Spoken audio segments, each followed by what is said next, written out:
Сәлем менің тыңдармандарым. Бүгін мен сіздерге осы суджук терапияның келесі бір мәліметтерін ұсынғым келеді.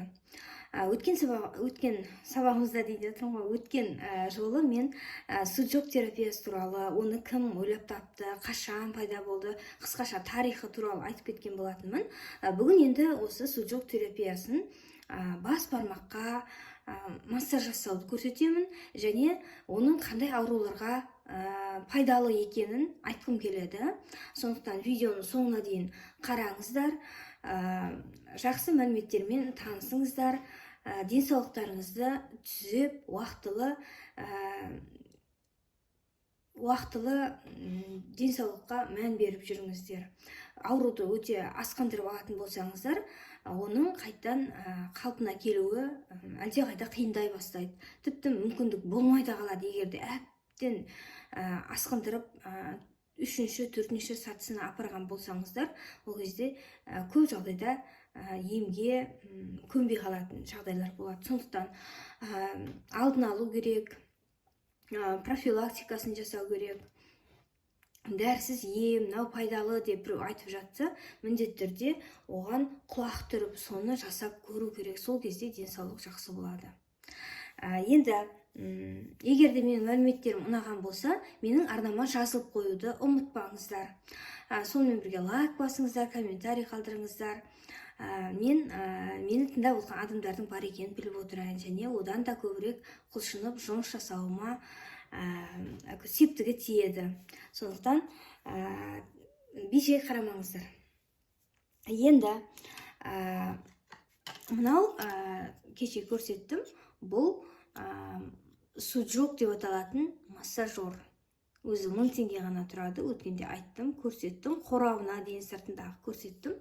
Мына тұрған түйірлердің барлығы кірпі сияқты, бұлардың барлығы ине. Олардың ұштары өте істік болады. Міне көріп тұрсыздар ғой, қырынан көрсетіп жатырмын.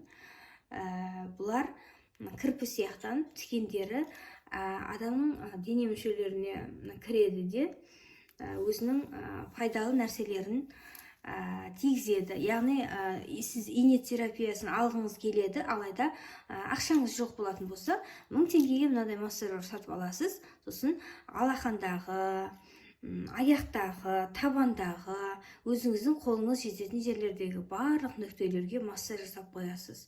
Сонда ауруларыңыздан айығасыздар. Енді бас бармақ бүгін. Міне, мынау бізде бас бармақ. Бас бармақта ине терапиясы деген менде плейлист бар. Сонда қарасаңыздар, ине терапиясы, иглотерапия деген плейлист бар. Соның ішінде әр нүктелерге мен тоқталғанмын. Сол кезде мына жерде хэгу деген нүкте бар деп көрсеткен тұғымын. Енді осы хэгуға мынау тұрған массажерді жасап көрейік. Міне, мынау тұр. Мынау былай түйіп аламыз жұдырығымызда. Сосын мынаны қаттырақ басамыз. Басқан кезде прям із қалып қою керек бұл жерде. Міне қатты басамыз. Міне із қалып жатыр. Осы қалған іздердің барлығы сіздер үшін өте пайдалы болады. Біз үшін де пайдалы болады. Міне іздер қалды. Енді ішкі бетінде де дәл осындай бар. Ішкі бетіне де қатты тигізсек, міне із қалып жатыр. Бұл әсер етеді деген сөз. Міне тағы да бастым, 2 рет бастым. Осылай массаж жасаймыз. Сонымен бірге міне мынау бас бармақтың басы, осыған да қатты басамыз. Сол кезде міне із қалу керек. Былай қапта баса береміз. Осылай қапта жасаймыз. Бұның барлығы біздің басымыздағы зат алмасу процесін күшейте түседі. Әсіресе төсектерде жатып қалған адамдарға, кісілерге, науқастарға осы ем түрі өте қолайлы болмақ. Енді бір бас бармақты ғана емес, мына қолдың да бас бармағын жасап қоямыз. Дәл жаңағыдай етеміз. Енді кейбір кезде айтып жатады, бұл іш қату жоқ деп аталатын курста осы суджук терапиясы толығымен айтылады. Ине терапиясы айтылады. Қай нүктелерге массаж жасасаңыз болатыны туралы айтылады.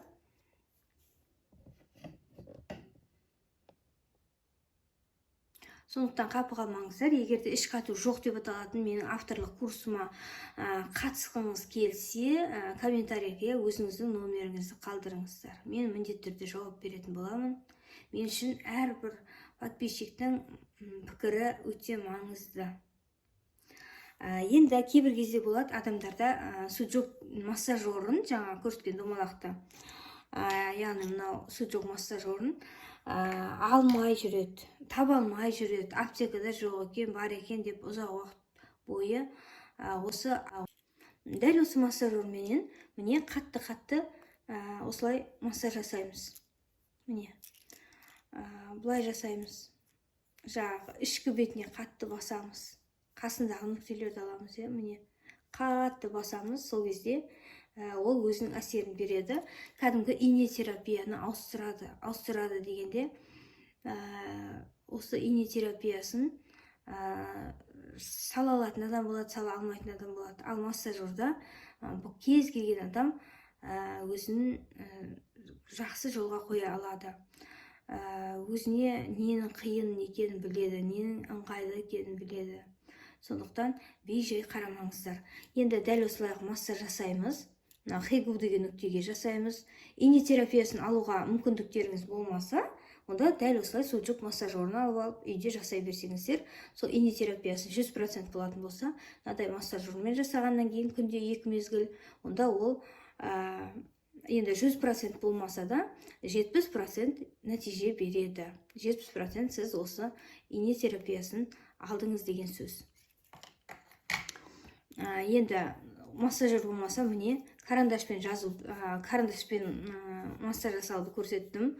6 қырлы болып келу керек, және жиегі жақтауы, осында қатты оқтаумен, оқтауменен қамыр жайғандай осыны жаямыз.